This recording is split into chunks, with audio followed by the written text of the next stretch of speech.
Assalamualaikum warahmatullahi wabarakatuh. Nama saya Mujuriansa, NPM 1951020384, Perbankan Syariah A semester 2, Fakultas Ekonomi Bisnis Islam, UIN Raden Intan Lampung. Baik, kita teruskan kajian kita tentang nun sukun atau tanwin yang bertemu dengan huruf-huruf hijaiyah. Hukum yang pertama adalah izhar, artinya jelas. Kapan terjadinya bacaan izhar? Yaitu apabila ada huruf nun sukun atau tanwin bertemu dengan huruf-huruf yang keluar dari tenggorokan. Apabila ada nun sukun atau tanwin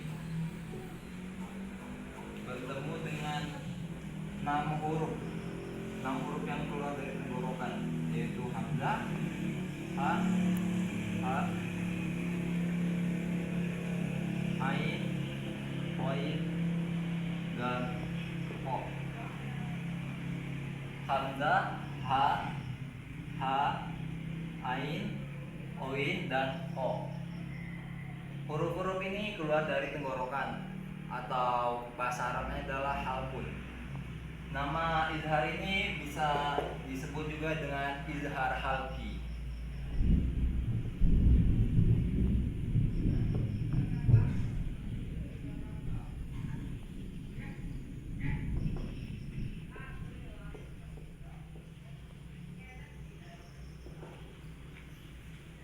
Izhar artinya jelas, maka bacaan nun sukun harus jelas.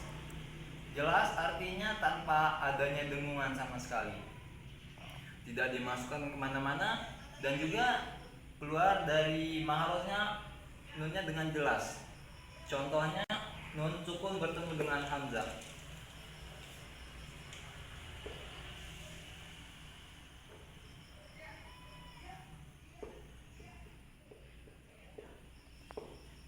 Bacaannya man amana, man amana, man amana. Begitu juga dengan nun sukun bertemu dengan tanwin. Nah, tanwin bertemu dengan hamzah. Wajanna,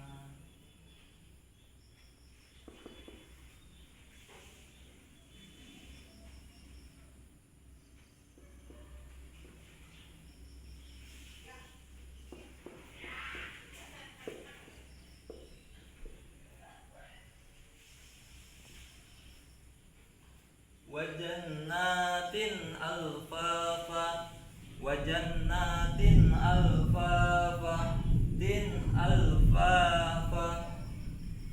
Atau tidak. Selanjutnya nun sukun bertemu dengan ha. Ha.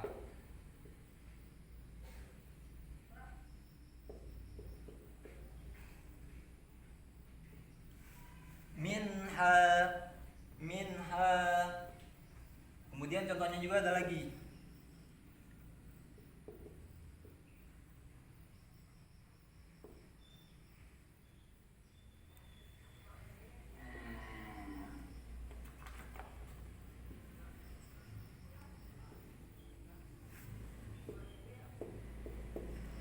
Man hajaro, man hajaro.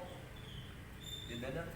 Kemudian untuk tanwinnya, untuk ha itu salamun hiya,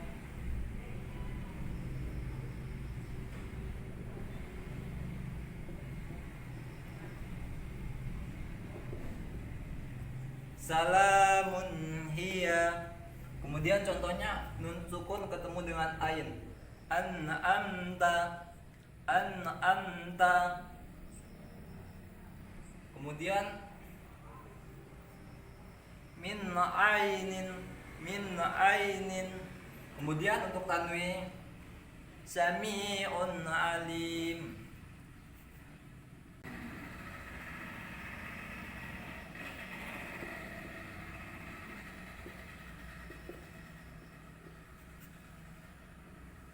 Sami'un alim. Ini contoh untuk huruf-huruf izhar. Hukum yang kedua setelah izhar ada idgham. Idgham artinya memasukkan huruf yang pertama ke dalam huruf yang kedua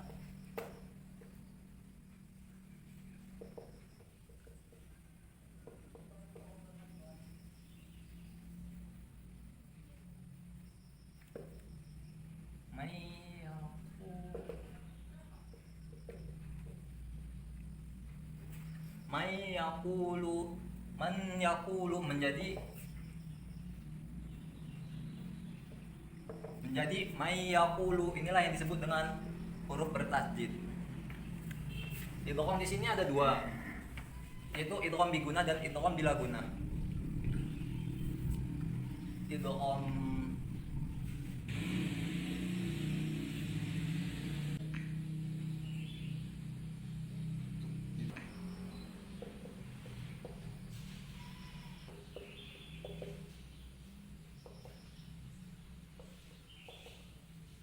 idgham biguna dan idgham bilaguna.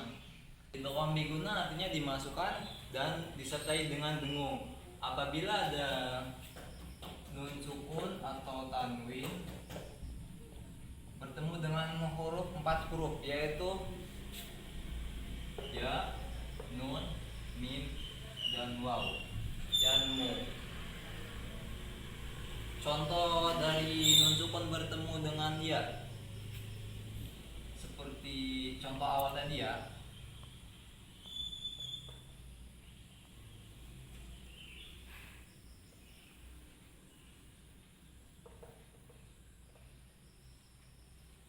Jadi bacaannya may yaqulu. Sebagian alim tajwid mengatakan itu namanya idgham nakis. Idgham nakis itu idgham yang tidak sempurna. Lawannya nakis adalah kari. Karena apa? Gunnahnya masih tersisa. Masih ada dengungnya. Kalau may yaqulu itu diidgham secara kamil. Tapi kalau may yaqulu, sisa-sisa nun itu masih ada berupa gunnahnya itu, maka disebut dengan idgham nakis. Panjangnya 2 harokat. Kemudian untuk nun mati ketemu dengan nun, yaitu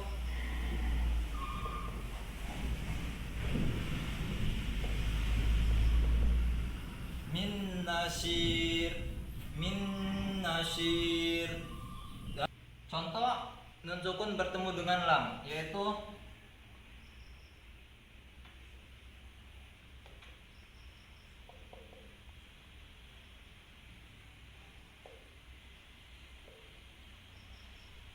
milladunhu. Yang nggak boleh itu milladunhu, itu nggak boleh, itu ada hunna. Seharusnya tanpa hunna, milladunhu. Begitu juga dengan nun mati bertemu dengan ro.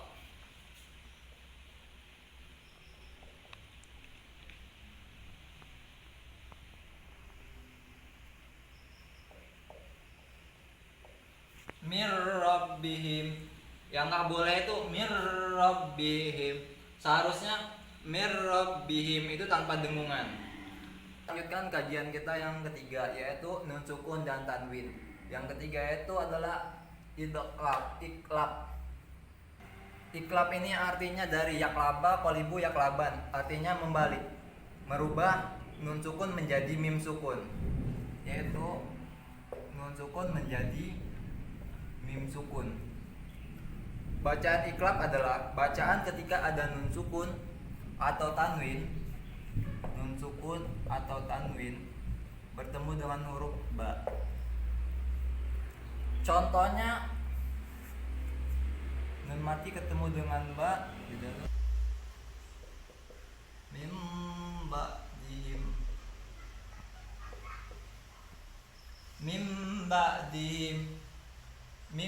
ba'dihim. Nah, untuk nun tanwin bertemu dengan ba, yaitu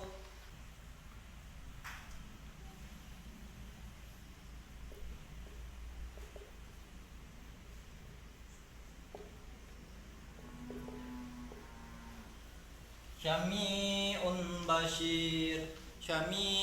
Bashir. Baik, kita lanjutkan tentang materi nun mati dan tanwin kita. Yang keempat adalah ikhfa. Ikhfa itu artinya samar, artinya nun sukunnya ini disamarkan. Ikhfa. Kapan terjadinya ikhfa? Yaitu apabila terjadinya nun sukun atau tanwin bertemu dengan salah satu huruf yang jumlahnya ada 15. Untuk memudahkan kita bagi ikhfa menjadi 3. Dalam kitab Batul Murid disebutkan ikhfa ada 3. Yang pertama akrab, ausat, terus yang ketiga ad. Yang ketiga al-ad.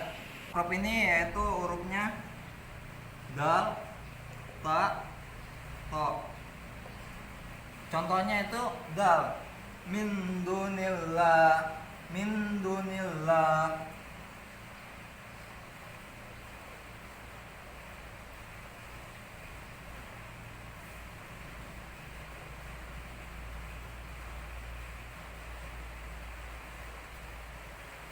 Setelah ketemu dengan ta, yaitu antum, antum.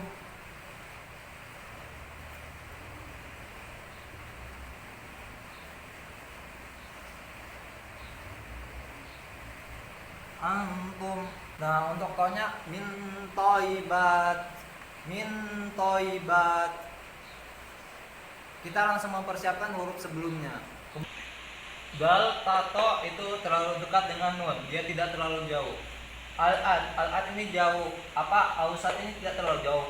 Sedangkan al-ad ini jauh, yaitu hurufnya itu kaf dan ko. Contohnya itu ko, minkum, minkum.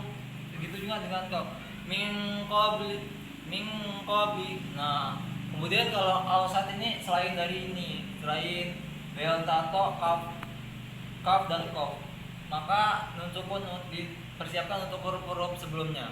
Contohnya itu so, ansoddukum, ansoddukum. Kemudian fa itu di bibir, anfal,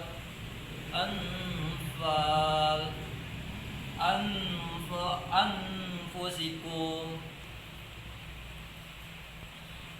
Semua begitu juga dengan contoh sin.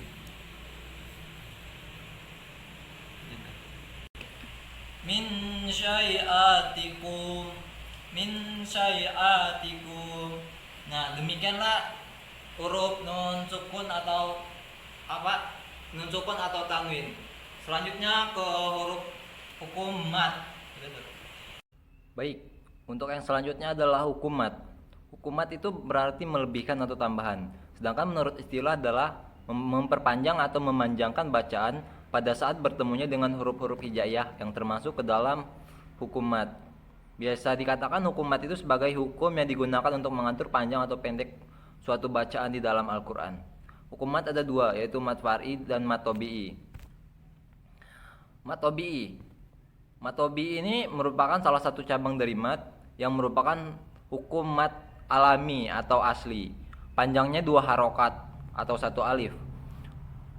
Mat tobi'i ini terjadi apabila huruf hijaiyah dengan harokat fathah bertemu dengan huruf hijaiyah yang berharokat alif. Huruf hijaiyah berharokat kasroh bertemu dengan huruf ya sukun. Huruf hijaiyah berharokat doma bertemu dengan waw sukun. Maka huruf-huruf itu dibaca panjang 2 harokat atau 1 alif. Contohnya salimun. Selanjutnya mat far'i.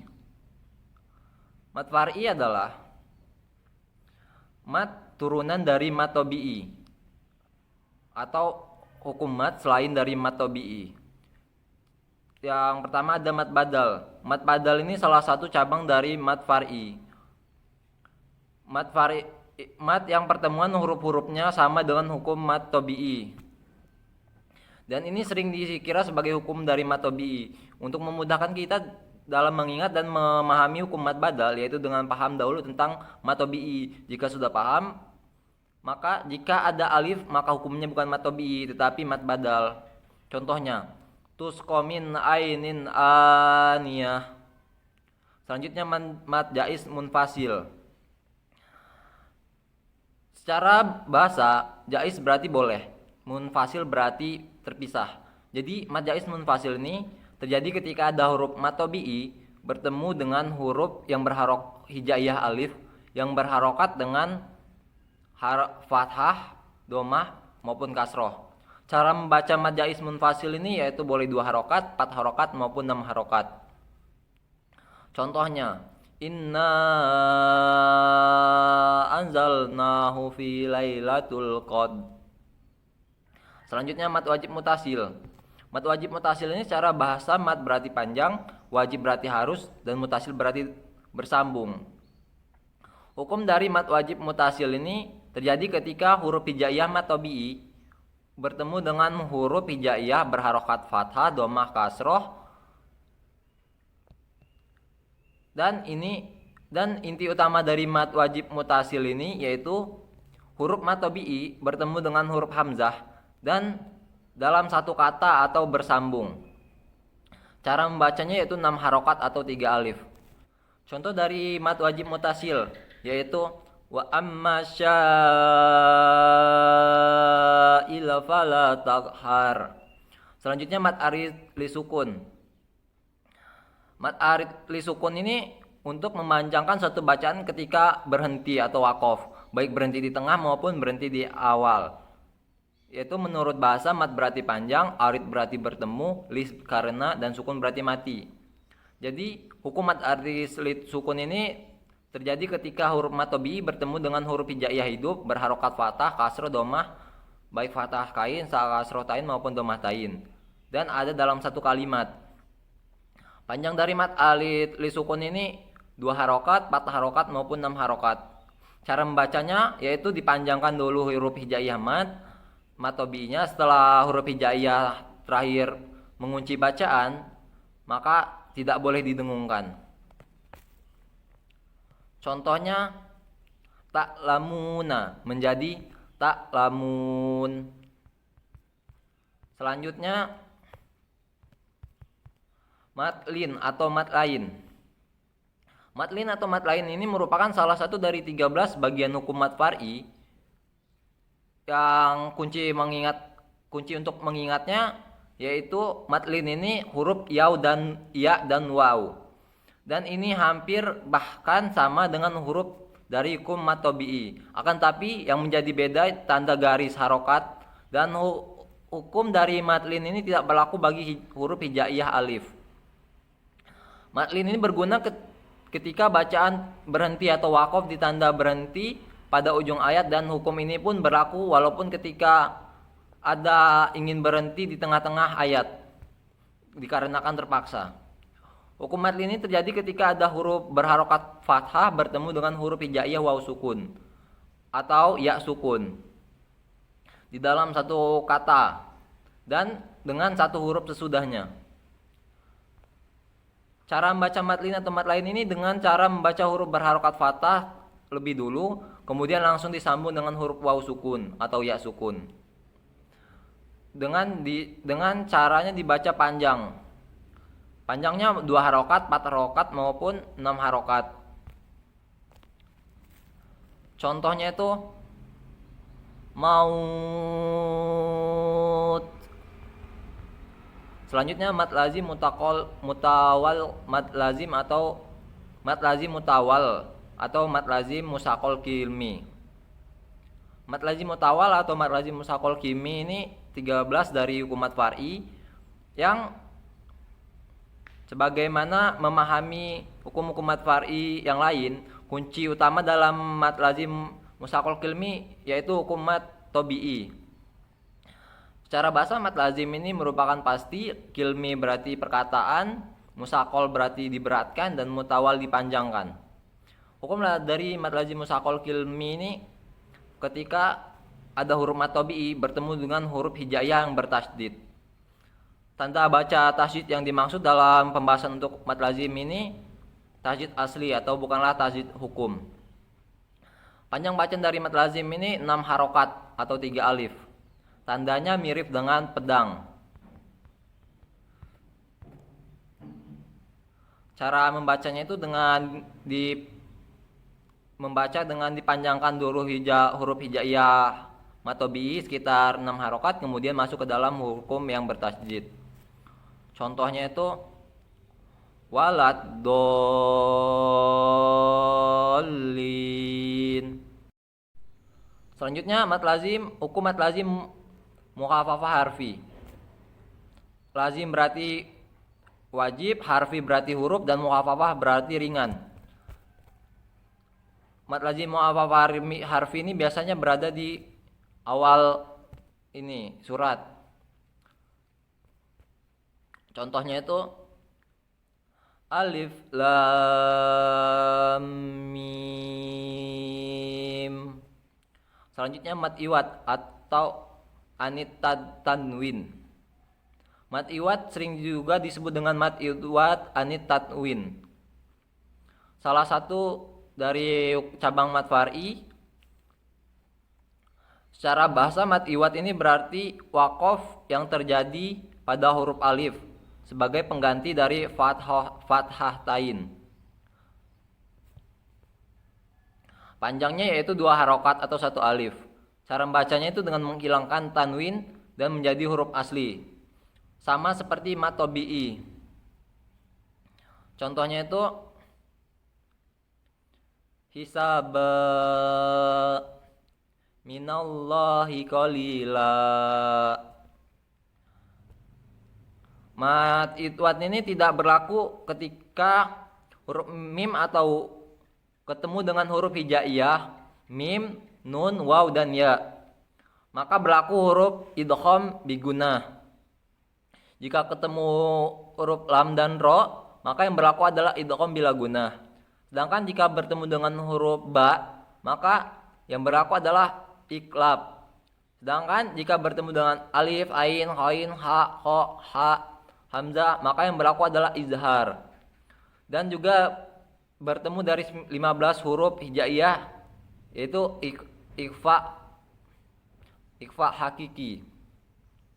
Yang selanjutnya mat tamkin. Mat tamkin ini yaitu salah satu cabang dari mat far'i yang terjadi ketika ada huruf waw sukun dan bertemu dengan huruf waw berharokat, dan ketika huruf hijaiyah ya sukun bertemu dengan huruf hijaiyah ya berharokat. Contohnya itu allazi yukazzibu fi yaumi. Selanjutnya mat silah tawilah atau mat silah kubro. Hak domir yang berada pada 2 huruf berharokat dan sesudahnya ada hamzah. Ukuran panjang dari mat silah kubro ini 4 sampai 5 harokat. Yang diutamakan adalah 4 harokat. Contohnya mallahu aghladah. Baiklah, sekian materi yang dapat saya sampaikan. Bila ada kesalahan saya mohon maaf. Wabillahi taufiq wal hidayah. Wassalamualaikum warahmatullahi wabarakatuh.